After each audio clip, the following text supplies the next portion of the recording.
Hello everyone, ಎಲ್ಲರಿಗೂ ನಮಸ್ಕಾರ. ಇವತ್ತಿನ ಈ ವಿಡಿಯೋದಲ್ಲಿ ಅತ್ತೆ ಮನೆಯಲ್ಲಿ ನಮ್ಮ ಮನೆದೇವರ ಹಬ್ಬವನ್ನು ಅಂದರೆ ಕದ್ರಿ ಹುಣ್ಣಿಮೆ ಹಬ್ಬವನ್ನು ನಾವು ಯಾವ ರೀತಿಯಾಗಿ ಆಚರಣೆ ಮಾಡಿದ್ವಿ ಅನ್ನೋದನ್ನು ಶೇರ್ ಮಾಡ್ತಾ ಇದ್ದೀನಿ. ಈ ವಿಡಿಯೋ ಏನಾದರೂ ನಿಮಗೆ ಒಂದು ಸ್ವಲ್ಪನಾದರೂ ಇಷ್ಟ ಆಗಿದ್ದರೆ ಪ್ಲೀಸ್ ಒಂದು ಲೈಕ್ ಮಾಡ್ತೀರಾ? ಈಗ ಸಂಡೇ ಮಾರ್ನಿಂಗು ನಾವು ಅತ್ತೆ ಊರಿಗೆ ಹೋಗ್ತಾ ಇದ್ದೀವಿ. ಇಲ್ಲೇ ಮನೆಯಲ್ಲೇ ಟಿಫನ್ ತಿಂದು ಪಾತ್ರೆಗಳೆಲ್ಲ ವಾಶ್ ಮಾಡಿ ಮನೆಯೆಲ್ಲ ಕ್ಲೀನ್ ಮಾಡಿದ್ದಾದಮೇಲೆ ಇವಾಗ 11 ಗಂಟೆ ಆಗಿತ್ತು. ಇವಾಗ ನಾವು ಅತ್ತೆ ಊರಿಗೆ ಹೋಗ್ತಾ ಇದ್ದೀವಿ. ಹುಣ್ಣಿಮೆ ಬಂದು ಸಂಡೇ ಮಧ್ಯಾಹ್ನ ಒಂದು 12 ಗಂಟೆಗೇ ಸ್ಟಾರ್ಟ್ ಆಗಿತ್ತಂತೆ. ಮತ್ತು ಎಂಡಾಗೋದು ಬಂದುಬಿಟ್ಟು ಮಂಡೇ ಮಧ್ಯಾಹ್ನ 12 ಗಂಟೆಗೆ ಎಂಡಾಗುತ್ತೆ ಅಂತಂದ್ಬಿಟ್ಟು ಅದ್ರಿಕ್ ಪಂಚಾಂಗದಲ್ಲಿ ನನ್ನ ಹಸ್ಬೆಂಡ್ ನೋಡಿ ಹೇಳ್ತಾ ಇದ್ರು.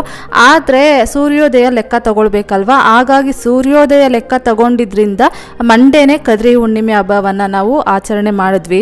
ನೆಕ್ಸ್ಟ್ ಇವಾಗ ಅಂದಿವೆ ಊರಿಗೆ ಹೋಗ್ಬೇಕಾದ್ರೆ ಅತ್ತೆ ನೈಟೇ ಕಾಲ್ ಮಾಡಿ ಹೇಳಿದರು, 1 kg ವೈಟ್ ಸೇವಂತಿಗೆ ಹೂವು ಮತ್ತು ಒಂದು ಅರ್ಧ kg ರೋಸ್ ಹೂವು ತೊಗೊಂಬನ್ನಿ ಬರ್ತಾ ಅಂತ ಹೇಳಿದರು. ಹಾಗಾಗಿ ನಾವು ಬರಬೇಕಾದ್ರೆ ಇಲ್ಲಿ ಕಾಣಿಸ್ತು, ತೊಗೊಂಡೋಗೋಣ ಅಂತಂದ್ಬಿಟ್ಟು ಇಲ್ಲಿ ಹೂಗಳನ್ನು ತಗೊಳ್ತಾ ಇದ್ದೀವಿ. ನೆಕ್ಸ್ಟ್ ಇವಾಗ ಸಂಜೆ ಮೇಲೆ ನಮ್ಮ ಮನೆ ಹತ್ರಕ್ಕೆ ಹಸುನ ಕರ್ಕೊಂಬರ್ತಾರಂತೆ. ನಮ್ಮ ಕಡೆ ಇದನ್ನು ಮುಸ್ರೆ ನೀರು ಅಂತಾರೆ. ಮುಸ್ರೆ ನೀರನ್ನು ಕುಡಿಸ್ಕೊಂಡು ಹೋಗೋದಕ್ಕೆ ಬೆಳಗ್ಗೆಯಿಂದ ಸಂಜೆವರೆಗೂ ಅಲ್ಲೇ ಬೈಲಲ್ಲೇ ಹಸುನ ಮೇಯಿಸ್ಕೊಂಡು ಬರ್ತಾ ನಮ್ಮ ಮನೆ ಹತ್ರ ಮುಸ್ರೆ ನೀರನ್ನ ಕುಡಿಸ್ಕೊಂಡು ಮನೆಗೆ ಕರ್ಕೊಂಡು ಹೋಗ್ತಾರಂತೆ. ಯಾವಾಗಲೂ ಡೈಲಿ ಸಂಜೆ ಟೈಮು ಹಸುನ ಕರ್ಕೊಂಬಂದು ಮುಸ್ರೆ ನೀರನ್ನು ಕುಡಿಸ್ಕೊಂಡು ಹಾಕಿ ಅವ್ರ ಮನೆಗೆ ಕರ್ಕೊಂಡು ಹೋಗ್ತಾರಂತೆ. ಅತ್ತೆ ಒಳಗಡೆ ಏನೋ ಕೆಲಸ ಮಾಡ್ತಾಯಿದ್ರು. ನಾನು ಮುಸ್ರೆ ನೀರನ್ನು ತೊಗೊಂಡೋಗಿ ಇರ್ತೀನಮ್ಮ ಅಂತಂದರು. ಅವರು ಇಲ್ಲಮ್ಮ ನಾನೇ ತೊಗೊಂಡೋಗಿ ಇರ್ತೀನಿ, ನಿನಗೆ ಅಭ್ಯಾಸ ಇಲ್ಲ ಅಂತಂದ್ಬಿಟ್ಟು ಅವರೇ ತೊಗೊಂಬಂದು ಇಟ್ಟು ಇವಾಗ ಹಾಗೆ ಇಲ್ಲಿ ಬೆಳಗ್ಗೆ ಎಲ್ಲ ಕೋತಿಗಳು ಬಂದಿತ್ತಂತೆ. ಇನ್ನು ಎಳ್ನೀರೆಲ್ಲ ಬೀಳಿಸ್ಬಿಟ್ಟಿರುತ್ತೆ ಅಂತಂದ್ಬಿಟ್ಟು ಹಾಗೆ ಎಲ್ಲ ಚೆಕ್ ಮಾಡ್ಕೊತಾ ಇದ್ದಾರೆ. ಅಂದರೆ ಒಂದೊಂದು ಕಾಯೆಲ್ಲ ಹಾಗೆ ಬಿಟ್ಬಿಟ್ಟಿರುತ್ತಲ್ವ, ಅದನ್ನು ಹಾಗೆ ಎಲ್ಲ ಕಡೆ ನೋಡಿಕೊಂಡು ಅದನ್ನು ನಾವು ಕುಡ್ಕೊಳೋದು. ಅವು ಕೋತಿಗಳೆಲ್ಲ ತಿಂದು ಉಳಿಸಿರೋ ಎಳ್ನೀರು ಕಾಯಿಗಳನ್ನು ನಾವು ಕಿತ್ಕೊಳೋದು, ಕುಡಿಯೋದಾಗಿರ್ಬೋದು ಮತ್ತು ಎಣ್ಣೆ ಮಾಡಿಸ್ಕೊಳ್ಳೋದಾಗಿರ್ಬೋದು, ಈ ರೀತಿಯಾಗಿ ಮಾಡ್ತೀವಿ. ನೆಕ್ಸ್ಟ್ ಇವಾಗ ನೋಡ್ತಾ ಇರ್ಬೋದು ಇಲ್ಲಿ ಹಸು ಮುಸ್ರೆ ನೀರನ್ನು ಕುಡಿತಾ ಇದೆ. ಅಂದರೆ ನೀವು ಬೇರೆ ಅರ್ಥ ಮಾಡ್ಕೊಂಡ್ಬಿಟ್ಟಿರ, ಕೋತಿಗಳು ಕುಡಿದು ಬಿಟ್ಟಿರೋ ಎಳ್ನೀರು ಕಾಯಿಗಳನ್ನು ನೀವು ಕುಡಿತೀರಾ ಮಂಜು ಅಂತಂದ್ಬಿಟ್ಟು. ಅಂದರೆ ಇವಾಗ ಕೋತಿಗಳು ಎಳ್ನೀರನ್ನು ಕಿತ್ಕೊತಾವಲ್ವ ಕಾಯನ್ನು, ಆವಾಗ ಜಾರಿ ಕೆಳಗಡೆ ಬಿದ್ದೋಗ್ಬಿಟ್ಟಿರುತ್ತೆ. ಅಂದರೆ ಅವಿನ್ನೂ ಓಪನ್ನೇ ಮಾಡಿರಲ್ಲ. ಅಂಥ ಎಳ್ನೀರೆಲ್ಲ ಕೆಳಗಡೆ ಇದ್ದಾಗ ಅತ್ತೆ ನೋಡಿ ಚೆಕ್ ಮಾಡಿಕೊಂಡು ಅದನ್ನು ತೊಗೊಂಬಂದು ನಾವು ಅದನ್ನು ಒಂದು ಕಟ್ ಮಾಡಿಕೊಂಡು ಎಳ್ನೀರನ್ನು ಕುಡಿತೀವಿ. ಆಮೇಲೆ ನೀವು ಕೋತಿಗಳು ಅರ್ಧ ಕುಡಿದು ಬಿಟ್ಟಿರೋ ಎಳ್ನೀರು ಕಾಯಿ ಅಂತ ತಪ್ಪು ತಿಳ್ಕೊಬೇಡಿ. ನೆಕ್ಸ್ಟ್ ಇವಾಗ ಇದು ಬಂದು ಸೋಮವಾರ ಬೆಳಗ್ಗೆ ಅಂದರೆ ಹಬ್ಬದ ದಿನ ಇಲ್ಲಿ ಸೂರ್ಯೋದಯ ಆಗ್ತಾಯಿತ್ತು. ಒಂದು 7 ಗಂಟೆ 7:15 ಆಗಿರ್ಬೋದು ಅಂತ ಅಂದ್ಕೊತೀನಿ. ಚೆನ್ನಾಗಿ ಕಾಣ್ತಾಯಿತ್ತು ಸೂರ್ಯೋದಯ. ಹಾಗಾಗಿ ನಾನು ಹಾಗೆ ಒಂದಷ್ಟು ಕ್ಲಿಪ್ಪಿಂಗ್ಸನ್ನು ಮಾಡಿಕೊಂಡೆ. ಅದಾದಮೇಲೆ ಇಲ್ಲಿ ನೋಡ್ತಾ ಇರ್ಬೋದು ಅತ್ತೆ ರಂಗೋಲಿಗಳಂತೂ ತುಂಬ ಚೆನ್ನಾಗಿ ಬಿಡ್ತಾರೆ. ನನಗಂತೂ ಅವ್ರು ಹಾಕೋ ರಂಗೋಲಿಗಳು ತುಂಬ ಇಷ್ಟ ಆಗುತ್ತೆ. ನಮಗೆ ಎಳೆ ಒಂದು ಸ್ವಲ್ಪ ದಪ್ಪದಾಗಿ ಬರುತ್ತೆ. ಅದೇನೋ ಅವರು ರಂಗೋಲಿಗೂ ನಮ್ಮ ರಂಗೋಲಿಗೂ ತುಂಬಾ ವ್ಯತ್ಯಾಸ ಇರುತ್ತೆ. ಹಾಗೆ ಒಂದು ಕ್ಲಿಪ್ಪಿಂಗ್ಸನ್ನು ಮಾಡಿಕೊಂಡೆ. ಇಲ್ಲಿ ನೋಡ್ತಾ ಇರ್ಬೋದು ನಾನಂತೂ ಕಾಂಪೌಂಡಿಂದ ಹೊರಗಡೆ ಹೋಗೋದಿಲ್ಲ, ಒಳಗಡೆಯಿಂದನೇ ಒಂದಷ್ಟು ಕ್ಲಿಪ್ಪಿಂಗ್ಸನ್ನು ಮಾಡ್ಕೊತೀನಿ. ಯಾಕಂದರೆ ಗೇಟ್ ತೆಗೆದು ಹೊರಗಡೆ ಹೋಗಿದ್ದೀನಿ ಅಂತಂದರೆ ನಮ್ಮ ಮಾವನವ್ರಿಗೆ ಅದು ಸೌಂಡ್ ಕೇಳಿಸುತ್ತೆ, ಏನಕ್ಕಮ್ಮ ಹೋಗಿದೆ ಹಂಗೆ ಹಿಂಗೆ ಅಂತ ರೇಗ್ತಾರೆ. ಹಾಗಾಗಿ ನಾನು ಒಳಗಡೆಯಿಂದನೇ ಒಂದಷ್ಟು ಕ್ಲಿಪ್ಪಿಂಗ್ಸನ್ನು ಮಾಡ್ಕೊತಾ ಇರ್ತೀನಿ. ಹಬ್ಬಗಳ ಟೈಮಲ್ಲಿ ಚೆನ್ನಾಗಿ ರಂಗೋಲಿ ಬಿಡ್ತಾರಲ್ವ, ಹಾಗಾಗಿನೇ ನಾನು ಒಂದಷ್ಟು ಹಬ್ಬಗಳ ಟೈಮಲ್ಲಿ ರಂಗೋಲಿ ಕ್ಲಿಪ್ಪಿಂಗ್ಸನ್ನು ಮಾಡ್ಕೊಂಡಿರ್ತೀನಿ. ನನಗೆ ಇಲ್ಲಿ ಸೈಡಲ್ಲಿ ನೋಡ್ತಾ ಇರ್ಬೋದು ದೀಪಗಳು ಹಾಕಿದ್ದಾರಲ್ವ, ಅಂದರೆ ದೀಪದ ಸ್ತಂಭಗಳ ಥರ ಹಾಕಿದ್ದಾರಲ್ವ, ಅದು ನನಗೆ ತುಂಬಾ ಇಷ್ಟ ಆಯಿತು. ನೆಕ್ಸ್ಟು ಇಲ್ಲೂ ಅಷ್ಟೇ ನೋಡ್ತಾ ಇರ್ಬೋದು, ನೀವು ಅಬ್ಸರ್ವ್ ಮಾಡಿ ಅವರು ಎಳೆಯನ್ನು ಒಂಥರ ಡಿಫ್ರೆಂಟಾಗಿ ಎಳೆದಿರ್ತಾರೆ. ನಮ್ಮ ಎಳೆನೇ ಒಂಥರ ಇರುತ್ತೆ, ಅವ್ರದ್ದು ಒಂಥರ ಇರುತ್ತೆ. ನೋಡ್ತಾ ಇರ್ಬೋದು ನನಗೆ ಈ ದೀಪಗಳೇ ಇಷ್ಟ ಆಗಿದ್ದು. ಚುಕ್ಕೆ ಇಟ್ಟು ಇದನ್ನು ಹಾಕಿದ್ರೆ ಇಲ್ಲ ಮಾಮೂಲಿಯಾಗಿ ಹಾಕಿದ್ರ ಅಂತ ನಾನು ಕೇಳಿದೆ. ಅವ್ರು ಹೇಳಿದ್ರು ಮಾಮೂಲಿಯಾಗಿ ಹಾಕಿದೆ ಅಮ್ಮ ಅಂತಂದ್ಬಿಟ್ಟು ಹೇಳಿದ್ರು. ಮತ್ತು ಬಾರ್ಡರ್ ರಂಗೋಲಿ ಅಂತೂ ಅವ್ರು ಯಾವಾಗಲೂ ಅಷ್ಟೇ ಮಾಮೂಲಿಯಾಗಿ ಚುಕ್ಕೆ ಇಲ್ದೇ ಹಾಕ್ತಾ ಇರ್ತಾರೆ. ತುಂಬ ಚೆನ್ನಾಗಿ ಹಾಕ್ತಿರ್ತಾರೆ ರಂಗೋಲಿಗಳಂತೂ. ನನಗಂತೂ ತುಂಬ ಇಷ್ಟ ಆಗ್ತಾ ಇರುತ್ತೆ ಇವ್ರ ರಂಗೋಲಿಗಳು. ನಿಮಗೆ ಅತ್ತೆಯವ್ರು ಹಾಕಿರುವ ರಂಗೋಲಿಗಳು ಚೆನ್ನಾಗಿದೆಯಾ ಇಲ್ವಾ ಅಂತಂದ್ಬಿಟ್ಟು ಕಮೆಂಟ್ ಬಾಕ್ಸಲ್ಲಿ ಕಮೆಂಟ್ ಮಾಡಿ. ಹಾಗೆ ನೀವು ಈ ರಂಗೋಲಿಯನ್ನು ಸ್ಕ್ರೀನ್ಶಾಟ್ ಮಾಡಿ ಇಟ್ಕೊಂಡು ನಿಮ್ಮ ಕಾಂಪೌಂಡ್ ಮುಂದೆನೂ ಹಾಕಿ ಟ್ರೈ ಮಾಡಿ ನೋಡಿ, ಚೆನ್ನಾಗಿರುತ್ತೆ. ನನಗಂತೂ ಇಷ್ಟೊಂದು ದೊಡ್ಡ ರಂಗೋಲಿಗಳು ಇಲ್ಲಿ ಹಾಕೋದಕ್ಕೆ ಆಗೋದಿಲ್ಲ, ತುಂಬ ಪುಟ್ಟ ರಂಗೋಲಿಗಳು ಹಾಕಬೇಕಾಗುತ್ತೆ ಅಷ್ಟೇ. ನೆಕ್ಸ್ಟ್ ಇವಾಗ ಇಲ್ಲಿ ನೋಡ್ತಾ ಇರ್ಬೋದು ಇಲ್ಲಿ ನೀರು ಒಲೆಯಿಂದ ಹೊಗೆ ಅನ್ನೋದು ಹೋಗ್ತಾ ಇದೆ. ಹಬ್ಬಗಳ ಟೈಮಲ್ಲಿ ಈ ರೀತಿಯಾಗಿ ಕಾಣಿಸ್ತಾ ಇರುತ್ತಲ್ವಾ, ನೀರು ಒಲೆಯಲ್ಲಿ ಬೆಂಕಿ ಅನ್ನೋದು ಆರೋದೇ ಇಲ್ಲ, ಎಲ್ಲರೂ ಸ್ನಾನ ಮಾಡಬೇಕಾಗುತ್ತೆ ಆಗುತ್ತಲ್ವ, ಹಾಗೆ ನೀರೊಲೆಯಲ್ಲಿ ಹೊಗೆ ಅನ್ನೋದು ಹೋಗ್ತಾ ಇರುತ್ತೆ. ಮತ್ತು ನಮ್ಮತ್ತೆ ಒಂದು ಸ್ವಲ್ಪ ಸಾರಿಸಿದ್ದಾರೆ ಇಲ್ಲಿ ಓಡಾಡೋದಕ್ಕೆಲ್ಲ ಚೆನ್ನಾಗಿರುತ್ತೆ ಅಂತಂದ್ಬಿಟ್ಟು. ಮತ್ತು ಸಾರಿಸಿರೋ ನೆಲದ ಮೇಲೆ ಓಡಾಡಿದ್ರೆ ಒಳ್ಳೆಯದು ಅಂತಂದ್ಬಿಟ್ಟು ಒಂದಷ್ಟು ಸಾರಿಸೋದಕ್ಕೆ ಇಟ್ಕೊಂಡಿರ್ತಾರೆ. ನೆಕ್ಸ್ಟ್ ಇವಾಗ ಮನೆ ಮುಂದೆನೂ ಅಷ್ಟೇ ಈ ರೀತಿಯಾಗಿ ರಂಗೋಲಿಯನ್ನು ಹಾಕಿದ್ದಾರೆ. ಎಲ್ಲ ಕಲರ್ಸ್ ಎಲ್ಲ ಫಿಲ್ ಮಾಡಿದ್ದಾರೆ.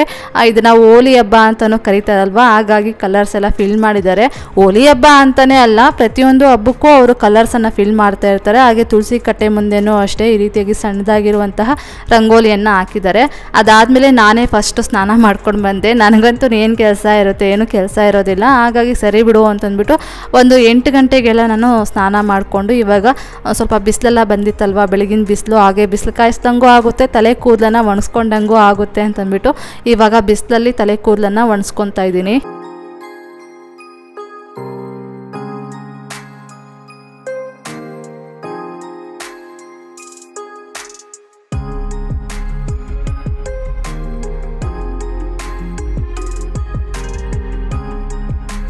ನೆಕ್ಸ್ಟ್ ಇವಾಗ ನಂದು ನನ್ನ ಹಸ್ಬೆಂಡ್ದು ಸ್ನಾನ ಮಾಡ್ಕೊಂಡಿದ್ದಾಯಿತು. ನಮ್ಮಿಬ್ಬರದು ಟವಲ್ಸನ್ನು ಇಲ್ಲಿ ಬಿಸಿಲಿಗೆ ಒಣಗಾಕ್ತಾ ಇದ್ದೀನಿ.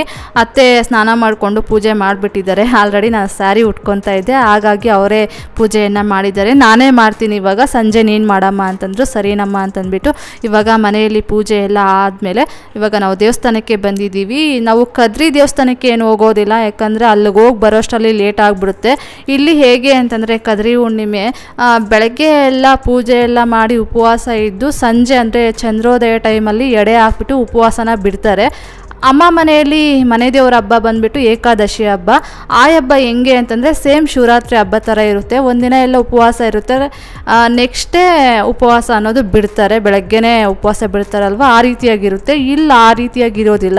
ಹಾಗಾಗಿ ಇನ್ನು ಮನೆ ದೇವ್ರಿಗೆ ಕದ್ರಿಗೆ ಹೋಗಿ ಬರೋಷ್ಟರಲ್ಲಿ ಲೇಟ್ ಆಗಿಬಿಡುತ್ತೆ ಅಂತಂದ್ಬಿಟ್ಟು ಅಲ್ಲೇ ಪಕ್ಕದಲ್ಲಿ ಲಕ್ಷ್ಮೀ ನರಸಿಂಹಸ್ವಾಮಿ ದೇವಸ್ಥಾನ ಇತ್ತು, ಅಲ್ಲಿಗೆ ಹೋಗ್ಬಿಟ್ಟು ಪೂಜೆ ಮಾಡಿಸ್ಕೊಂಡು ಅಲ್ಲೊಂದು ಸ್ವಲ್ಪ ತೀರ್ಥ ಕೊಡ್ತಾರೆ, ಅಭಿಷೇಕದ್ದು ತೀರ್ಥ ಅಂತಂದ್ಬಿಟ್ಟು ಅದನ್ನು ತಗೊಬಂದು ಮನೆಯೆಲ್ಲ ಹಾಕಿ ಪ್ರೋಕ್ಷಣೆ ಮಾಡಿ ಅದಾದಮೇಲೆ ಅಡುಗೆಗಳು ಮಾಡಿ ಅಡುಗೆಗಳಿಗೂ ಆ ಒಂದು ಅಭಿಷೇಕದ ನೀರನ್ನು ಪ್ರೋಕ್ಷಣೆ ಮಾಡಿ ಅದಾದಮೇಲೆ ನಾವು ಪೂಜೆಯನ್ನು ಸ್ಟಾರ್ಟ್ ಮಾಡ್ಕೊತೀವಿ. ನೆಕ್ಸ್ಟ್ ಇವಾಗ ನಾನು ಊರುಗಳಿಗೆ ಟ್ರೈಪಾಡ್ ಏನು ತಗೊಂಡೋಗೋದಿಲ್ಲ. ನಾನು ಎಲ್ಲಿ ಕ್ಯಾಮ್ರಾನ ಸೆಟ್ ಮಾಡೋದು, ಎಲ್ಲಿ ವೀಡಿಯೋಸ್ ಮಾಡ್ಕೊಳ್ಳೋದು ಅಂತ ಹಾಗೆ ಹುಡುಕ್ತಾ ಇದ್ದೆ. ನನ್ನ ಹಸ್ಬೆಂಡ್ ವರ್ಕ್ ಮಾಡ್ತಾಯಿದ್ರು. ಇಲ್ಲಿ ರೂಮ್ ಒಳಗಡೆ ನಮ್ಮದು ಬಂದು 3 BHK ಮನೆ, ಅಲ್ಲೂ ಅಷ್ಟೇ ಹಳ್ಳಿಯಲ್ಲಿ 3 BHK ಮನೆ ಇದೆ. 2 ರೂಮಲ್ಲಿ ಅಂದರೆ ಒಂದು ರೂಮ್ ನಮ್ಮದು, ಇನ್ನೊಂದು ರೂಮು ನಮ್ಮ ಬ್ರದರ್ ಇನ್ಲಾದು, ಇನ್ನೊಂದು ರೂಮು ಗೆಸ್ಟ್ ರೂಮು ಅಂತ ಮಾಡ್ಕೊಂಡಿರ್ತಾರೆ. ನಾವು ಗೆಸ್ಟ್ ರೂಮಲ್ಲೇ ನಾವು ಕಳಶನೆಲ್ಲ ಕೂರಿಸಿ ದೇವ್ರ ಪೂಜೆ ಮಾಡೋದು. ಹಾಗಾಗಿ ನಾನು ಎಲ್ಲಿ ಇದು ಒಂದು ಕ್ಯಾಮ್ರಾನ ಸೆಟ್ ಮಾಡಲಿ ಅಂತ ನೋಡಿಕೊಂಡು ಹಾಗೆ ಒಂದಷ್ಟು ನನ್ನ ಹಸ್ಬೆಂಡ್ ವರ್ಕ್ ಮಾಡ್ತಿದ್ರು, ಆ ಕ್ಲಿಪ್ಪಿಂಗ್ಸನ್ನು ತಗೊಂಡೆ. ಅದಾದಮೇಲೆ ಸೆಟ್ ಮಾಡೋದಕ್ಕೆ ಎಲ್ಲೂ ಆಗಲಿಲ್ಲ ನನ್ನ ಕೈಯಲ್ಲಿ. ಆಮೇಲೆ ನನ್ನ ಹಸ್ಬೆಂಡ್ ಎಲ್ಲಿ ಕೇಳಿದೆ, ಒಂದಷ್ಟು ಚಿಕ್ಕದಾಗಿ ಕ್ಲಿಪ್ಪಿಂಗ್ಸ್ ಮಾಡಿಕೊಡ್ತೀರಾ ಅಂತಂತ ಕೇಳಿದ್ದಕ್ಕೆ ಅವ್ರು ಸರಿ ಆಯಿತು ನಿನ್ನ ಕೆಲಸ ಮಾಡಿಕೊಡ್ತೀನಿ ಅಂತಂದ್ಬಿಟ್ಟು ಅವರೇ ಒಂದಷ್ಟು ಎಷ್ಟು ಅಂದರೆ ಒಂದು 5 ನಿಮಿಷ ವೀಡಿಯೋ ಮಾಡಿಕೊಡ್ತಾರೆ ಅಷ್ಟೇ. ಅದ್ರ ಮೇಲೆ ನನ್ನ ಕೈಯಲ್ಲಿ ಆಗಲ್ಲ, ನನ್ನ ಕೆಲಸ ಇದೆ ಅಂತ ಹೇಳ್ತಾರೆ. ಇವಾಗ ಮಧ್ಯಾಹ್ನ ಮೇಲೆ ಅತ್ತೆ ಅಡುಗೆಗಳು ಮಾಡೋದಕ್ಕೆ ಸ್ಟಾರ್ಟ್ ಮಾಡಿಕೊಂಡ್ರು. ನಾನೇನು ಅಡುಗೆಗಳು ಮಾಡೋದಿಲ್ಲ, ನಾನು ಮಾಡ್ತೀನಿ ಅಂತಂದರು. ಅವರು ಬೇಡ ನಾನೇ ಮಾಡ್ತೀನಿ ಅಂತ ಹೇಳ್ತಿರ್ತಾರೆ. ಸರಿ ಅಂತಂದ್ಬಿಟ್ಟು ಈ ರೀತಿಯಾಗಿ ನಾನು ಸಣ್ಣ ಪುಟ್ಟ ಹೆಲ್ಪನ್ನು ಮಾಡಿಕೊಡ್ತೀನಿ. ಇವಾಗ ಲಕ್ಷ್ಮೀ ನರಸಿಂಹಸ್ವಾಮಿ ದೇವರಿಗೆ ಈ ಕಡಲೆಬೇಳೆ ಪಾಯಸ ಅಂತಂದರೆ ತುಂಬಾ ಇಷ್ಟ ಅಂತೆ, ಅಂದರೆ ಲಕ್ಷ್ಮೀ ಅಮ್ಮನವ್ರಿಗೂ ಇಷ್ಟ ಅಂತಂತೆ, ಅದಾದಮೇಲೆ ನರಸಿಂಹಸ್ವಾಮಿ ಅವ್ರಿಗೂ ಇಷ್ಟ ಅಂತೆ. ಹಾಗಾಗಿ ಕಡಲೆಬೇಳೆ ಪಾಯಸ ಮಾಡೋದಕ್ಕೆ ಕೊಬ್ಬರಿಯನ್ನು ತುರಿದು ಕೊಡಮ್ಮ ಅಂತ ಕೇಳಿದ್ರು. ಅಂದರೆ ಕಟ್ ಮಾಡಿಕೊಡು ಚಾಕುವಲ್ಲಿ ಅಂತಂದ್ರು. ನನಗದು ಒಣಕೊಬ್ಬರಿ ಕಷ್ಟ ಆಯಿತು ಕಟ್ ಮಾಡೋದು. ಹಾಗಾಗಿ ನಾನು ತುರಿಯೋ ಮಣಿ ತೊಗೊಂಬಂದು ತುರಿದು ಕೊಟ್ಟೆ. ಅದಾದಮೇಲೆ ಒಂದು ಸ್ವಲ್ಪ ನೀರು ಕುಡಿಬೇಕಾಗಿತ್ತು, ಹಾಗೆ ಎಲ್ಲ ತುರಿದಿಟ್ಬಿಟ್ಟು ನಾನು ನೀರು ಕುಡಿಯೋದಕ್ಕೆ ಅಡುಗೆ ಮನೆಗೆ ಬಂದೆ. ಅದಾದಮೇಲೆ ಇವಾಗ ಅಡುಗೆಗಳೆಲ್ಲ ಮಾಡಿದ್ದಾಯಿತು. ನೆಕ್ಸ್ಟ್ ಇವಾಗ ಸಂಜೆ ಮೇಲೆ ಇಲ್ಲಿ ತುಳಸಿ ಕಟ್ಟೆ ಮುಂದೆ ದೀಪ ಹಚ್ತಾ ಇದ್ದೀವಿ. ಇಲ್ಲೂ ಅಷ್ಟೇ ಹೆಲ್ಪ್ ಮಾಡೋದಕ್ಕೆ ಬಂದಿದ್ದಾರೆ. ನಾನೇ ಎಣ್ಣೆ ಹಾಕಿ ದೀಪ ಹಚ್ತೀನಮ್ಮ ಅಂತಂದ್ರು, ಕೇಳ್ತಾ ಇಲ್ಲ ನಾನು ಹಾಕ್ಕೊಡ್ತೀನಿ ನೀನು ದೀಪ ಹಚ್ಚಮ್ಮ ಅಂತಂದರು. ಸರಿನಮ್ಮ ಅಂತಂದ್ಬಿಟ್ಟು ಅವರು ದೀಪಗಳಿಗೆಲ್ಲ ಎಣ್ಣೆ ಹಾಕಿ ಬತ್ತಿ ಎಲ್ಲ ಹಾಕಿದ್ರು. ಇವಾಗ ನಾನು ದೀಪ ಹಚ್ತಾ ಇದ್ದೀನಿ. ನೆಕ್ಸ್ಟ್ ಇವಾಗ ಮನೆ ಮೇನ್ ಡೋರ್ ಎದುರುಗಡೆ ಇಲ್ಲಿ ಕಾಂಪೌಂಡ್ ಗೋಡೆ ಇದೆ. ಇಲ್ಲೂ ಅಷ್ಟೇ ಒಂದು ಪುಟ್ಟ ಗೂಡನ್ನು ಮಾಡಿಸಿದ್ದಾರೆ. ಇಲ್ಲಿ ಶುಕ್ರವಾರದ ದಿನ ಸಂಜೆ ಟೈಮ್ ದೀಪ ಹಚ್ತೀವಿ, ಅದಾದಮೇಲೆ ಮಂಗಳವಾರದ ದಿನವೂ ಅಷ್ಟೇ ಸಂಜೆ ಟೈಮ್ ದೀಪ ಹಚ್ತೀವಿ. ಆಮೇಲೆ ಹಬ್ಬಗಳ ಟೈಮಲ್ಲಿ ಸಂಜೆ ಟೈಮ್ ದೀಪ ಹಚ್ತೀವಿ. ಬೆಳಗ್ಗೆ ಟೈಮು ಹಚ್ಚೋದಿಲ್ಲ, ಸಂಜೆ ಟೈಮ್ ಹಚ್ತೀವಿ. ನಾನು ಇದುವರೆಗೂ ನಮ್ಮ ಅತ್ತೆಯವರನ್ನು ಕೇಳಿ ತಿಳ್ಕೊಂಡೇ ಇಲ್ಲ, ಯಾಕಮ್ಮ ಇಲ್ಲಿ ದೀಪ ಹಚ್ತೀರಾ ಅಂತಂದ್ಬಿಟ್ಟು. ಹಾಗೆ ಅವರು ಇಲ್ಲಿ ದೀಪ ಹಚ್ಚಮ್ಮ ಅಂತ ಹೇಳ್ತಾರೆ, ನಾನು ದೀಪ ಹಚ್ತಾ ಇರ್ತೀನಿ ಅಷ್ಟೇ. ನೆಕ್ಸ್ಟ್ ಇವಾಗ ಅಲ್ಲಿ ಗೋಡೆ ಹತ್ರ ದೀಪ ಎಲ್ಲ ಹಚ್ಚಿದ್ದಾದ್ಮೇಲೆ ಇಲ್ಲಿ ತುಳಸಿ ಕಟ್ಟೆ ಹತ್ರನೂ ದೀಪ ಎಲ್ಲ ಹಚ್ಚಿದ್ದೆ ಅಲ್ವ, ಇವಾಗ ತುಳಸಿ ಅಮ್ಮನವ್ರಿಗೆ ಪೂಜೆ ಮಾಡ್ತಾ ಇದ್ದೀನಿ.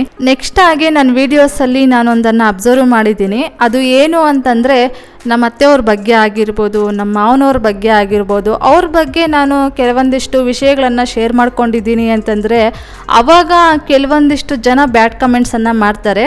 ಅದು ಏನಂತ ಮಾಡ್ತಾರೆ ಅಂತಂದರೆ, ನಿಮ್ಮ ಅತ್ತೆ ಮಾವನವರನ್ನು ನಿಮ್ಮ ಹತ್ರ ಇಟ್ಕೊಂಡು ಸಾಕು ನೋಡಿ, ಅವಾಗ ಗೊತ್ತಾಗುತ್ತೆ ನೀವು ತಾಯಿ ಮಗಳ ಥರ ಇರ್ತೀರೋ ಇಲ್ವೋ ಅಂತಂದ್ಬಿಟ್ಟು ಇವಾಗೆಲ್ಲ ಹೇಳೋದು ಅಂತೆಲ್ಲ ಕಮೆಂಟ್ ಮಾಡ್ತಾ ಇರ್ತಾರೆ. ಈ ರೀತಿಯಾಗಿ ಹಾಗೆ ಹೀಗೆ ಅಂತೆಲ್ಲ ಕಮೆಂಟ್ ಮಾಡ್ತಾ ಇರ್ತಾರೆ. ಅದಕ್ಕೆ ನಾನು ಈ ಸಲ ಊರಿಗೆ ಹೋದಾಗ ನಮ್ಮ ಅತ್ತೆಯವ್ರ ಜೊತೆ ಈ ಬ್ಯಾಡ್ ಕಮೆಂಟ್ಸ್ ಬಗ್ಗೆ ಎಲ್ಲ ಹೇಳಿದೆ. ಈ ರೀತಿಯಾಗೆಲ್ಲ ಮಾತಾಡ್ತಾರಮ್ಮ, ನೀವು ಜೊತೆಯಾಗಿ ಇದ್ದು ನೋಡಿ, ಆವಾಗ ನೀವು ಅಮ್ಮ ಮಗಳ ಥರ ಇರ್ತೀರೋ ಇಲ್ವೋ ನೋಡೋಣ ಅಂತೆಲ್ಲ ಕಮೆಂಟ್ ಮಾಡ್ತಿರ್ತಾರಮ್ಮ ಅಂತ ಹೇಳಿದ್ದಕ್ಕೆ ನಮ್ಮ ಅತ್ತೆಯವರು ಅದಕ್ಕೆ ಉತ್ತರ ಕೊಟ್ಟರು.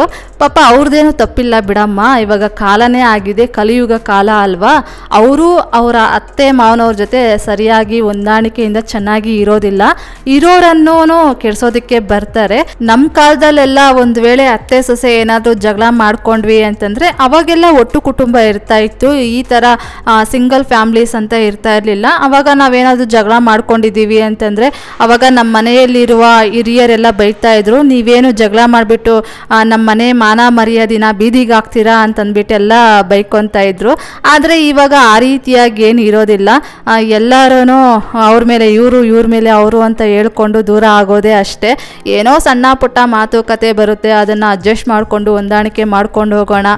ಅತ್ತೆಯಾದವರು ಅಷ್ಟೇ ಹೊಂದಾಣಿಕೆ ಮಾಡ್ಕೊಳ್ಬೇಕಾಗುತ್ತೆ, ಹಾಗೆ ಸೊಸೆಯಾಗಿರೋರು ಅಷ್ಟೇ ಹೊಂದಾಣಿಕೆಯಿಂದ ಮಾಡ್ಕೊಂಡು ಹೋಗಬೇಕಾಗುತ್ತೆ. ನಾನು ಒಂದು ಕಾಲದಲ್ಲಿ ಈ ಮನೆಗೆ ಸೊಸೆಯಾಗಿದ್ದೆ, ಇವಾಗ ನಾನು ಅತ್ತೆ ಆಗಿದ್ದೀನಿ. ನೀನು ಅಷ್ಟೇ ಇವಾಗ ಸೊಸೆಯಾಗಿದ್ದೀಯಾ, ಇನ್ನು ಮುಂದೆ ಕಾಲಕ್ಕೆ ನೀನು ಅತ್ತೆ ಆಗಬಹುದು. ಎಲ್ಲ ಕಾಲಚಕ್ರ ಅನ್ನೋದು ಬದಲಾಗ್ತಾ ಇರುತ್ತೆ, ಅದನ್ನು ಅರ್ಥ ಮಾಡ್ಕೊಂಡು ಬದುಕಿದ್ರೆ ತುಂಬ ಚೆನ್ನಾಗಿರುತ್ತೆ ಜೀವನ ಅಂತಂದ್ಬಿಟ್ಟು ಅವ್ರು ಹೇಳಿದ್ರು. ಇದನ್ನೆಲ್ಲ ನಾನು ವಿಡಿಯೋದಲ್ಲಿ ಕ್ಯಾಪ್ಚರ್ ಮಾಡ್ಕೊಳ್ಳೋಣ ಅಂತ ಅಂದ್ಕೊಂಡಿದ್ದೆ. ಆದರೆ ಅವರು ಕೆಲಸ ಮಾಡ್ತಾಯಿದ್ರು, ನಾನು ಕೆಲಸ ಮಾಡ್ತಾಯಿದ್ದೆ, ನಮ್ಮ ಕೈಗಳು ಫ್ರೀ ಇರಲಿಲ್ಲ. ಹಾಗಾಗಿ ನೆಕ್ಸ್ಟ್ ಟೈಮ್ ಯಾವಾಗಲಾದರೂ ಹೋದಾಗ ಮತ್ತೊಮ್ಮೆ ಇದೇ ಕ್ವಶನ್ಸ್ನ ನಮ್ಮ ಅತ್ತೆಯವರನ್ನು ಕೇಳ್ತೀನಿ. ಆವಾಗ ಅವ್ರು ಆನ್ಸರ್ ಮಾಡಿದಾಗ ಆ ವಿಡಿಯೋ ಕ್ಯಾಪ್ಚರ್ ಮಾಡ್ಕೊಂಬಂದು ನಿಮ್ಮ ಜೊತೆ ಶೇರ್ ಮಾಡ್ಕೊಳ್ತೀನಿ. ನೆಕ್ಸ್ಟ್ ಆಮೇಲೆ ಹೊರಗಡೆ ತುಳಸಿ ಕಟ್ಟೆ ಹತ್ರ ಪೂಜೆ ಎಲ್ಲ ಮಾಡಿದ್ದಾದಮೇಲೆ ಹಾಗೆ ಆಕಾಶದಲ್ಲಿ ಈ ಕೊಕ್ರೆಗಳು ಬೆಳಗ್ಗೆ ಅವರ ಕೆಲಸಗಳಿಗೆ ಹೋಗಿ ಕೆಲಸ ಎಲ್ಲ ಮುಗಿಸ್ಕೊಂಡು ಇವಾಗ ಸಂಜೆ ಟೈಮು ಮರಳಿ ಅವರವರ ಗೂಡಿಗೆ ಹೋಗ್ತಾ ಇತ್ತು ಗುಂಪಾಗಿ. ಹಾಗೆ ಒಂದಷ್ಟು ಕ್ಲಿಪ್ಪಿಂಗ್ಸನ್ನು ಮಾಡಿಕೊಂಡೆ. ನಾನು ಜಾಸ್ತಿ ಏನು ಮಾಡ್ಕೊಂಡಿಲ್ಲ, ಸುಮಾರು ಅಂದರೆ ಒಂದು ಅರ್ಧ ಗಂಟೆ ಟೈಮು ಹಾಗೆ ನೋಡ್ತಾ ಇದ್ದೀನಿ. ಎಷ್ಟು ಕೊಕ್ರೆಗಳು ಹೋಗ್ತಾ ಇತ್ತು ಅಂತಂದರೆ ತುಂಬಾ ಹೋಗ್ತಾ ಇತ್ತು ಅವರವರ ಗೂಡುಗಳಿಗೆ.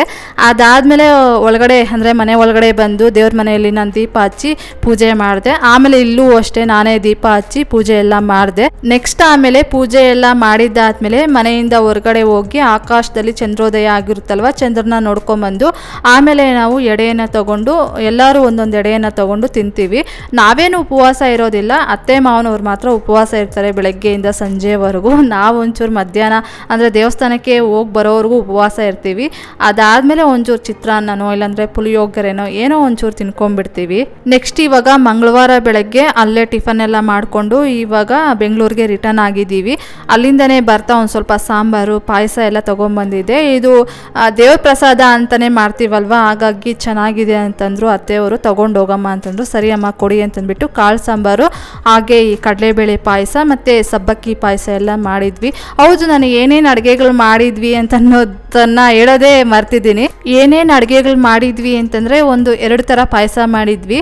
ಅಂದರೆ ನೈವೇದ್ಯಕ್ಕೆ ಅಂತಂದ್ಬಿಟ್ಟು ಈ ಕಡಲೆಬೇಳೆ ಪಾಯಸ ಮತ್ತು ಸಬ್ಬಕ್ಕಿ ಪಾಯಸ ಮಾಡಿದ್ವಿ. ಅದಾದಮೇಲೆ ಮುದ್ದೆ ಮತ್ತು ಕಾಳು ಸಾಂಬಾರು ಮತ್ತು ವೈಟ್ ರೈಸು, ಅದಾದಮೇಲೆ ಒಂದು ಸ್ವಲ್ಪ ಪುಳಿಯೋಗರೆ, ಹಪ್ಪಳ, ಆಮೇಲೆ ಹೆಸರುಬೇಳೆ, ಇಷ್ಟೇ ಅನ್ಕೊತೀನಿ. ಇಷ್ಟು ಅಡುಗೆಗಳು ಮಾಡಿದ್ವಿ ನಾವು. ಇನ್ನು ಮನೆ ದೇವ್ರ ಹಬ್ಬ ಮಾಡಿದ್ದೀವಿ ಅಂತಂದರೆ ಒಂದು ಸ್ವಲ್ಪ ಜನನ ಮನೆಗೆ ಕರೆದು ಊಟ ಬಡಿಸ್ಬೇಕು ಅಂತ ಹೇಳ್ತಾರಲ್ವ, ಹಾಗಾಗಿ ನಾವು ಒಂದು 10 ಜನಕ್ಕಾಗುವಷ್ಟು ನಾವು ಅಡುಗೆಯನ್ನು ಮಾಡಿದ್ವಿ. ಅಂದರೆ ನಮ್ಮ ಮನೆಯಲ್ಲಿ ಒಂದು 4 ಜನ, ಇನ್ನು ಹೊರಗಡೆಯಿಂದ ಬರೋರಿಗೆ ಒಂದು 5-6 ಜನ ಮೇಲೆ ಊಟವನ್ನು ಮಾಡಿದ್ರಿ. ಅಂದರೆ ಒಂದು ಏನಿಲ್ಲ ಅಂದರೂ ಒಂದು 10-11 ಜನಕ್ಕಾಗುವಷ್ಟು ಅಡುಗೆಯನ್ನು ಮಾಡಿದ್ವಿ. ಈ ರೀತಿಯಾಗಿ ನಾವು ನಮ್ಮ ಮನೆಯಲ್ಲಿ ಮನೆ ದೇವರ ಹಬ್ಬವನ್ನು ಮಾಡೋದು. ನಿಮ್ಮ ಮನೆಯಲ್ಲಿ ಯಾವ ರೀತಿಯಾಗಿ ಮಾಡ್ತೀರಾ ಅಂತಂದ್ಬಿಟ್ಟು ಕಮೆಂಟ್ ಬಾಕ್ಸಲ್ಲಿ ಕಮೆಂಟ್ ಮಾಡಿ. ಹಾಗೆ ನಿಮ್ಮ ಮನೆಯಲ್ಲಿ ನಿಮ್ಮ ಮನೆ ದೇವರ ಹಬ್ಬ ಯಾವುದು ಅಂತಲೂ ಕಮೆಂಟ್ ಬಾಕ್ಸಲ್ಲಿ ಕಮೆಂಟ್ ಮಾಡಿ. ನೆಕ್ಸ್ಟ್ ಹಾಗೆ ಒಬ್ಬರು ಕಮೆಂಟ್ ಮಾಡಿದರು, ಈ ಮಂತು 25ಗೆ ನನ್ನ ಮಗಂದು 6th ಇಯರ್ ಬರ್ತ್ಡೇ ಇದೆ, ಪ್ಲೀಸ್ ವಿಶ್ ಮಾಡಿ ಅಕ್ಕ ಅಂತಂದ್ಬಿಟ್ಟು. Bhavan Kumar, many more happy returns ಆಗ್ತಡೆ ಪುಟ್ಟ. ಆ ದೇವರು ನಿಮಗೆ ಒಳ್ಳೆ ಆರೋಗ್ಯ ಆಯುಷು ಕೊಟ್ಟು ಕಾಪಾಡಲಿ ಅಂತಂದ್ಬಿಟ್ಟು ನಾನು ದೇವರಲ್ಲಿ ಕೇಳ್ಕೊಳ್ತೀನಿಪ್ಪ. ನೆಕ್ಸ್ಟ್ ಹಾಗೆ ಚೈತ್ರ ಅನ್ನೋರು ಕಮೆಂಟ್ ಮಾಡಿದರು, ಈ ಮಂತ್ 31ಗೆ ನನ್ನ ಮಗಂದು ಬರ್ತ್ಡೇ ಇದೆ, ವಿಶ್ ಮಾಡಿ ಮಂಜು ಅಂತಂದ್ಬಿಟ್ಟು. Achyut Gowda, many more happy returns ಆಗ್ತಡೆ ಪುಟ್ಟ. ಆ ದೇವರು ನಿಮಗೆ ಒಳ್ಳೆ ಆರೋಗ್ಯ ಆಯುಷು ಕೊಟ್ಟು ಕಾಪಾಡಲಿ ಅಂತಂದ್ಬಿಟ್ಟು ನಾನು ದೇವರಲ್ಲಿ ಕೇಳ್ಕೊಳ್ತೀನಿಪ್ಪ. ನೆಕ್ಸ್ಟ್ ಈಗ ನೈಟ್ ಅಡುಗೆ ಎಲ್ಲ ಮಾಡಿ ಊಟ ತಿಂದು ಪಾತ್ರೆಗಳೆಲ್ಲ ವಾಶ್ ಮಾಡಿ ಈಗ ಗ್ಯಾಸ್ ಸ್ಟವ್ ಒರೆಸಿ ಕೌಂಟರ್ ಟಾಪ್ ಎಲ್ಲ ಕ್ಲೀನ್ ಮಾಡ್ತಾ ಇದ್ದೀನಿ. ಹಾಗೆ ಲಾಸ್ಟ್ ವಿಡಿಯೋದಲ್ಲಿ ಈ ಪದ್ಮಾವತಿ ಸ್ತೋತ್ರದ ಬಗ್ಗೆ ಸುಮಾರಷ್ಟು ಜನ ಕಮೆಂಟ್ ಬಾಕ್ಸಲ್ಲಿ ಕಮೆಂಟ್ ಮಾಡಿದ್ದೀರಾ. ನಾನು ವಿಡಿಯೋದಲ್ಲೇ ಎಲ್ಲ ಡೀಟೇಲಾಗಿ ಹೇಳಿದ್ದೀನಿ, ಆದರೂ ನಿಮಗೆ ಅರ್ಥ ಆಯಿತೋ ಇಲ್ವೋ ಗೊತ್ತಿಲ್ಲ. ಇವಾಗ ಮತ್ತೊಮ್ಮೆ ನಾನು ಹೇಳ್ತೀನಿ. ನಾನು ಡೈಲಿ ಪೂಜೆ ಮಾಡ್ತೀನಲ್ವ, ಆವಾಗ 108 ಸಲ ಈ ಪದ್ಮಾವತಿ ಸ್ತೋತ್ರನ ಹೇಳ್ಕೊಳ್ತೀನಿ. ಆಮೇಲೆ 108 ದಿನ ಹೇಳ್ಕೊಳ್ಬೇಕಾಗುತ್ತೆ ಈ ಸ್ತೋತ್ರನ, ಆಯಿತಾ? ಆಮೇಲೆ ಇನ್ನೊಂದು ಡೌಟ್ ಬರ್ಬೋದು ನಿಮಗೆ, ಇವಾಗ ಮಂತ್ಲಿ ಸೈಕಲ್ ಆದಾಗ ಮತ್ತೆ ಈ ಪದ್ಮಾವತಿ ಸ್ತೋತ್ರನ ಮೊದಲಿಂದ ಸ್ಟಾರ್ಟ್ ಮಾಡ್ಕೊಳ್ಬೇಕಾ ಅಂತಂದ್ಬಿಟ್ಟು. ಹಾಗೇನಿಲ್ಲ. ಇವಾಗ ಫಾರ್ ಎಕ್ಸಾಂಪಲ್ ಆಗಿ ನಾನೊಂದು ಮಂತ್ಲಿ ಸೈಕಲ್ ಆಗೋದಕ್ಕಿಂತ ಮುಂಚೆ 16 ದಿನ ಹೇಳ್ಕೊಂಡಿರ್ತೀನಿ, ಆಮೇಲೆ ಮಂತ್ಲಿ ಸೈಕಲ್ ಆಗುತ್ತೆ. ಮಂತ್ಲಿ ಸೈಕಲ್ ಎಲ್ಲ ಆದಮೇಲೆ ಕಂಪ್ಲೀಟ್ ಎಲ್ಲ ಆಗಿ ಕ್ಲೀನಿಂಗ್ ಎಲ್ಲ ಕಂಪ್ಲೀಟ್ ಆದಮೇಲೆ ನಾನೊಂದು 17ನೇ ದಿನದಿಂದ ಸ್ಟಾರ್ಟ್ ಮಾಡ್ಕೊಳ್ತೀನಿ. ಅಂದರೆ 16ಕ್ಕೆ ಸ್ಟಾಪ್ ಮಾಡಿದ್ದೆ, ಮತ್ತು ಅಗೇನ್ ನಾನು 17ರಿಂದ ಸ್ಟಾರ್ಟ್ ಮಾಡ್ಕೊಳ್ತೀನಿ. ಅದಾದಮೇಲೆ ಕೆಲವೊಮ್ಮೆ ಊರಿಗೆ ಹೋಗಬೇಕಾಗಿರುತ್ತೆ ಅವಶ್ಯಕತೆ ಇದ್ದಾಗ, ಆವಾಗ ಅಲ್ಲಿಗೋದಾಗ ಅಲ್ಲಿ ನಾನು ಈ ಪದ್ಮಾವತಿ ಸ್ತೋತ್ರನ ಹೇಳ್ಕೊಳ್ಳೋದಿಲ್ಲ. ಮತ್ತು ಊರಿಂದ ಬಂದ ಮೇಲೆ ಮತ್ತೆ ಅದೇ ರೀತಿಯಾಗಿ ಇವಾಗ 20ಕ್ಕೆ ನಾನು ಸ್ಟಾಪ್ ಮಾಡಿ ಹೋಗಿರ್ತೀನಿ, ಮತ್ತು ಬಂದ ಮೇಲೆ 21ರಿಂದ ನಾನು ಕಂಟಿನ್ಯೂ ಮಾಡ್ಕೊಂಡು ಹೋಗ್ತೀನಿ. ಅರ್ಥ ಆಯಿತು ಅಂತ ಅಂದ್ಕೊಳ್ತೀನಿ. ನೆಕ್ಸ್ಟ್ ಇವಾಗ ಕಿಚನ್ ಎಲ್ಲ ಕ್ಲೀನ್ ಮಾಡಿದ್ದಾಯಿತು. ಇಲ್ಲಿ ಹೊರಗಡೆ ಯುಟಿಲಿಟಿಯಲ್ಲಿ ಇಲ್ಲಿ ವಾಷಿಂಗ್ ಮಷಿನನ್ನು ಇಟ್ಟಿದ್ದೀವಲ್ವ, ಅದ್ರ ಮೇಲೆ ಒಂದು ಬಾಕ್ಸನ್ನು ಇಟ್ಟಿದ್ದೀನಿ ಈ ಕವರ್ಸ್ ಎಲ್ಲ ಹಾಕೋದಕ್ಕೆ. ಅಂದರೆ ಕಸಕ್ಕೆ ವೆಟ್ ಕಸ ಡ್ರೈ ಕಸ ಅಂತ ಎಲ್ಲ ಹಾಕ್ತೀವಲ್ವ, ಅದಕ್ಕೆ ಕವರ್ಸ್ ಎಲ್ಲ ಇಲ್ಲೇ ಒಂದು ಬಾಕ್ಸ್ ಮಾಡಿ ಅದರೊಳಗಡೆ ಹಾಕ್ತೀನಿ. ಕವರ್ಸ್ ಬೇಕು ಅಂತಂದಾಗೆಲ್ಲ ಇಲ್ಲಿ ಬಾಕ್ಸಲ್ಲಿ ನಮಗೆ ಈಸಿಯಾಗಿ ತೊಗೊಳ್ಬಹುದು ಅಂತಂದ್ಬಿಟ್ಟು. ಅದಾದಮೇಲೆ ಹಾಗೆ ಒಂದಷ್ಟು ವೀಡಿಯೋ ಮಾಡ್ತಾಯಿದ್ದೀನಿ. ಇಲ್ಲಿ ನಮ್ಮ ರೂಮಲ್ಲಿ ಅಂದರೆ ಮಾಸ್ಟರ್ ಬೆಡ್ರೂಮಲ್ಲಿ ಒಂದು ಹೊರಗಡೆ ವ್ಯೂ ಅನ್ನೋದು ತುಂಬ ಚೆನ್ನಾಗಿ ಕಾಣ್ತಾ ಇರುತ್ತೆ. ಮತ್ತು ಈ ಹುಣ್ಣಿಮೆ ದಿನ ಇದ್ದಾಗಂತೂ ಆಕಾಶದಲ್ಲಿ ಚಂದ್ರ ಹಾಗೆ ನೋಡ್ತಾ ಇರ್ಬೋದು, ಮಲ್ಕೊಂಡು ನೋಡ್ತಾ ಇರ್ಬೋದು ಬಿಲ್ಡಿಂಗ್ಗಳನ್ನೆಲ್ಲ. ಮನೆ ಒಳಗಡೆ ಬೀಳ್ತಾ ಇರುತ್ತೆ ಬಿಲ್ಡಿಂಗ್ಗಳು. ನನಗೆ ಈ ಒಂದು ವ್ಯೂ ತುಂಬ ಇಷ್ಟ ಆಗುತ್ತೆ. ಆದರೆ ಇದು ಸ್ವಲ್ಪ ದಿನ ಮಾತ್ರ ಇರುತ್ತೆ, ಯಾಕಂದರೆ ಇಲ್ಲೆಲ್ಲ ಬಿಲ್ಡಿಂಗ್ಸ್ ಅನ್ನೋದು ಎದ್ದೇಳ್ತಾ ಇದೆ. ಇವಾಗೇನು ಕಾಣೋದಿಲ್ಲ. ಬೆಳಗ್ಗೆಗೆ ಒಂದಷ್ಟು ಕ್ಲಿಪ್ಪಿಂಗ್ಸನ್ನು ಮಾಡ್ಕೊಂಡಿದ್ದೀನಿ, ಅದನ್ನು ಈ ವಿಡಿಯೋದಲ್ಲಿ ಶೇರ್ ಮಾಡಿದ್ದೀನಿ. ಸ್ವಲ್ಪ ದಿನ ಮಟ್ಟಿಗೆ ಈ ಒಂದು ವ್ಯೂ ಅನ್ನೋದು ಕಾಣುತ್ತೆ. ಅದಾದಮೇಲೆ ಬಿಲ್ಡಿಂಗ್ ಎದ್ದೇಳುತ್ತೆ, ಅವ್ರ ಮುಖ ನಾವು ನೋಡಬೇಕಾಗುತ್ತೆ, ನಮ್ಮ ಮುಖ ಅವ್ರು ನೋಡಬೇಕಾಗುತ್ತೆ, ಆಗಿರುತ್ತೆ. ನೆಕ್ಸ್ಟ್ ಆಮೇಲೆ ಇನ್ನೊಂದು ಕ್ವಶನನ್ನು ಕೇಳಿದ್ರಿ, ಈ ಪದ್ಮಾವತಿ ಸ್ತೋತ್ರನ ವಿಡಿಯೋದಲ್ಲಿ ಶೇರ್ ಮಾಡಿ ಅಂತಂದ್ಬಿಟ್ಟು. ಸಾರಿ, ನಾನು ಅದನ್ನು ವಿಡಿಯೋದಲ್ಲಿ ಶೇರ್ ಮಾಡೋದಕ್ಕೆ ಆಗೋದಿಲ್ಲ. ಯಾಕಂದರೆ ನಾನು ಒಬ್ಬ ಯೂಟ್ಯೂಬರ್ ಇದ್ದಾರಲ್ವ, ದೊಡ್ಡ ಯೂಟ್ಯೂಬರ್ ಇದ್ದಾರಲ್ವ, ಅವರಿಂದ ನಾನು ಅವ್ರ ವಿಡಿಯೋದಲ್ಲಿ ನೋಡಿ ನಾನು ಅದನ್ನು ಆ ಒಂದು ಸ್ತೋತ್ರನ ಹೇಳ್ಕೊಳ್ಳೋದಕ್ಕೆ ಸ್ಟಾರ್ಟ್ ಮಾಡ್ಕೊಂಡಿದ್ದು. ಮತ್ತು ನನ್ನ ವಿಡಿಯೋದಲ್ಲಿ ಹಾಕ್ಕೊಂಡ್ರೆ ಅದು ಅಷ್ಟಾಗಿ ಚೆನ್ನಾಗಿರೋದಿಲ್ಲೇನೋ. ನೀವೇ ಅವರು ಚಾನಲನ್ನು ಸರ್ಚ್ ಮಾಡಿ ನೋಡಿ. ಅಂದರೆ ಸಿಂಪಲ್ಲಾಗಿ ನೀವು ಪದ್ಮಾವತಿ ಸ್ತೋತ್ರ ಅಂತ ಹೊಡೆದ್ರೆ ಅವ್ರದ್ದೇ ಅಂದರೆ ಫಸ್ಟ್ಗೆ ಬರುತ್ತೆ, ಅವ್ರ ಚಾನಲ್ ನೇಮೇ ಬರುತ್ತೆ. ಆವಾಗ ಅದರಲ್ಲಿ ನೋಡಿದ್ರೆ ಅವರೇ ಒಂದು ಸ್ತೋತ್ರನೆಲ್ಲ ಶೇರ್ ಮಾಡಿದ್ದಾರೆ, ಅಲ್ಲಿ ತಗೊಂಡು ನೀವು ಹೇಳ್ಕೊಳ್ಬೋದು. ಯಾಕಂದರೆ ಬೇಡ ಪಾಪ ಅವ್ರು ಮತ್ತೆ ಬೇಜಾರು ಮಾಡ್ಕೊಳ್ಳೋದು ಬೇಡ ಅಂತಂದ್ಬಿಟ್ಟು ನಾನು ವಿಡಿಯೋದಲ್ಲಿ ಶೇರ್ ಮಾಡ್ತಾಯಿಲ್ಲ. ನೀವು ಸರ್ಚ್ ಮಾಡಿ ತಗೊಂಡು ಮತ್ತೆ ನೀವು ಒಂದು ಸ್ತೋತ್ರ ಹೇಳ್ಕೊಳ್ಳೋದಕ್ಕೆ ಸ್ಟಾರ್ಟ್ ಮಾಡ್ಕೊಳ್ಳಿ. ಅಲ್ಲಿಗೂ ನಿಮಗೆ ಯಾರವರು ಯೂಟ್ಯೂಬರು ಅಂತಂದ್ಬಿಟ್ಟು ಗೊತ್ತಾಗಲಿಲ್ಲ ಅಂತಂದರೆ ಕಮೆಂಟ್ ಬಾಕ್ಸಲ್ಲಿ ಕಮೆಂಟ್ ಮಾಡಿ, ಅಲ್ಲಿ ನಿಮಗೆ ನಾನು ಅವರ ಯೂಟ್ಯೂಬ್ ಚಾನಲ್ ನೇಮ್ನ ಹೇಳ್ತೀನಿ. ಆದರೆ ನಾನು ವಿಡಿಯೋದಲ್ಲೂ ಸಹ ಹೇಳೋದಿಲ್ಲ. ಸುಮ್ಮನೆ ಆಮೇಲೆ ತಪ್ಪರ್ಥ ಮಾಡ್ಕೊಳ್ತಾರೆ ಕೆಲವು ವ್ಯೂವರ್ಸು, ಸಬ್ಸ್ಕ್ರೈಬರ್ಸ್ಗೋಸ್ಕರ ವ್ಯೂಸ್ಗೋಸ್ಕರ ಅವರು ದೊಡ್ಡ ಚಾನಲ್ ನೇಮ್ನ ಹೇಳ್ತಾರೆ ಅಂತೆಲ್ಲ ಅಂದ್ಕೊಳ್ತಾರೆ. ಕೆಲವೊಂದು ರೂಲ್ಸ್ ಇದೆ ಇಲ್ಲಿ, ಕೆಲವೊಬ್ಬರಿಗೆ ಅದು ಅನ್ವಯಿಸುತ್ತೆ. ಹಾಗಾಗಿನೇ ನಾನು ಹೇಳೋದಕ್ಕೆ ಹೋಗೋದಿಲ್ಲ. ನಿಮ್ಗೇನಾದರೂ ಡೌಟ್ ಇತ್ತು ಅಂತಂದರೆ ಕಮೆಂಟ್ ಬಾಕ್ಸ್ ಕಮೆಂಟ್ ಮಾಡಿ, ನಿಮಗೆ ನಾನು ಅಲ್ಲಿ ಹೆಲ್ಪ್ ಮಾಡ್ತೀನಿ. ನೆಕ್ಸ್ಟ್ ಇವಾಗ ಇಲ್ಲಿ ನೋಡ್ತಾ ಇರ್ಬೋದು ಬಿಲ್ಡಿಂಗ್ಸ್ ಅನ್ನೋದು ಯಾವ ರೀತಿಯಾಗಿ ಎದ್ದೇಳ್ತಾ ಇದೆ ಅಂತಂದ್ಬಿಟ್ಟು. ನೈಟ್ ಆ ವ್ಯೂ ಹಾಕಿದ್ನಲ್ವ, ಇವಾಗ ಮಾರ್ನಿಂಗ್ ಆ ಒಂದು ವ್ಯೂವನ್ನು ಶೇರ್ ಮಾಡಿದ್ದೀನಿ. ಸ್ವಲ್ಪ ದಿನ ಮಟ್ಟಿಗೆ ಆ ಒಂದು ವ್ಯೂ ನಮಗೆ ಕಾಣೋದು. ನೆಕ್ಸ್ಟ್ ಇವಾಗ ನೋಡ್ತಾ ಇರ್ಬೋದು ಇಲ್ಲಿ ಬೆಳಗ್ಗೆ ಸೂರ್ಯೋದಯ ಆಗಿದೆ. ಮೊದಲೆಲ್ಲ ನಾವು ಟೆರೆಸ್ ಮೇಲೆ ಹೋಗ್ತಾ ಇದ್ವಿ ಬಿಸಿಲು ಕಾಯಿಸೋದಕ್ಕೆ ಅಂತ ಹೇಳ್ತಾ ಇದ್ನಲ್ವ, ಇವಾಗ ಆಗಿಲ್ಲ. ಇವಾಗ ಮನೆ ಒಳಗಡೆನೆ ಸೂರ್ಯನ ಬಿಸಿಲು ಅನ್ನೋದು ಬರುತ್ತೆ. ಇವಾಗ ಉತ್ತರಾಯಣ ನಡೀತಾ ಇದೆ ಅಲ್ವಾ, ಹಾಗಾಗಿ ಸೂರ್ಯನ ಬಿಸಿಲು ಬಿಸಿಲು ಚೆನ್ನಾಗಿ ಬರ್ತಾ ಇದೆ ಮನೆ ಒಳಗಡೆ. ದಕ್ಷಿಣಾಯಣ ಅಂತ ಬಂದ ಮೇಲೆ ಸೂರ್ಯನ ಬಿಸಿಲು ಬೀಳೋದಿಲ್ಲ ಅಂತ ಅಂದ್ಕೊಳ್ತೀವಿ. ನಮ್ಮ ಅತ್ತೆ ಹೇಳ್ತಾ ಇದ್ರು ಉತ್ತರಾಯಣದಲ್ಲಿ ಒಂದು ಸ್ವಲ್ಪ ಬಿಸಿಲು ಅನ್ನೋದು ಮೇನ್ ಡೋರ್ ಎದುರುಗಡೆ ಚೆನ್ನಾಗಿ ಬರುತ್ತೆ. ಆಮೇಲೆ ದಕ್ಷಿಣಾಯನ ಬಂತು ಅಂತಂದರೆ ಸೂರ್ಯ ಆ ಕಡೆ ಹೋಗ್ಬಿಡ್ತಾನೆ, ಆವಾಗ ಬಿಸಿಲು ಬರೋದು ಕಡಿಮೆ ಅಂತ ಅಂದ್ಕೊಂಡಿದ್ದೀನಿ ಅಂತ ಹೇಳಿದ್ರು. ನಮಗೂ ಹಾಗೆ ಅನಿಸ್ತಾ ಇದೆ, ಆದರೆ ಎಕ್ಸ್ಪೀರಿಯೆನ್ಸ್ ಮಾಡಿಲ್ವಲ್ಲ, ಹಾಗಾಗಿ ಮುಂದಕ್ಕೆ ನೋಡಬೇಕು. ಅಂದರೆ ದಕ್ಷಿಣಾಯನ ಸ್ಟಾರ್ಟ್ ಆಗೋದು ಬಂದು ಜುಲೈ ಮಂತಲ್ಲೇನೋ ದಕ್ಷಿಣಾಯನ ಸ್ಟಾರ್ಟ್ ಆಗುತ್ತೆ. ಆವಾಗ ನೋಡಬೇಕು ಸೂರ್ಯನ ಬಿಸಿಲು ಡೈರೆಕ್ಟಾಗಿ ಮನೆ ಒಳಗಡೆ ಬರುತ್ತೋ ಇಲ್ವೋ ಅಂತಂದ್ಬಿಟ್ಟು. ನೆಕ್ಸ್ಟ್ ಇವಾಗ ಹಾಗೆ ಸೂರ್ಯನ ಬಿಸಿಲನ್ನು ಕಾಯಿಸ್ತಾ ಒಂದು ಸ್ವಲ್ಪ ಬಿಸಿ ನೀರನ್ನು ಕಾಯಿಸ್ಕೊಂಡು ಕುಡಿದು ಒಂದು ಸ್ವಲ್ಪ ಹೊತ್ತು ಕುತ್ಕೊಂಡಿದ್ದೀನಿ. ಒಂದು ಅರ್ಧ ಗಂಟೆವರೆಗೂ ಇಲ್ಲಿ ಚೇರ್ ಹಾಕೊಂಡು ಕುತ್ಕೊಂಡಿರ್ತೀನಿ. ಇದಾಗಿತ್ತು ಫ್ರೆಂಡ್ಸ್ ಇವತ್ತಿನ ಈ ವಿಡಿಯೋ ಏನಾದರೂ ನಿಮಗೆ ಒಂದು ಸ್ವಲ್ಪನಾದರೂ ಇಷ್ಟ ಆಗಿದರೆ, ಮೋಟಿವೇಶನ್ ಅನಿಸಿದರೆ, please do like, share, comment and subscribe to my channel. Thank you for watching my video. Have a nice day. Bye bye.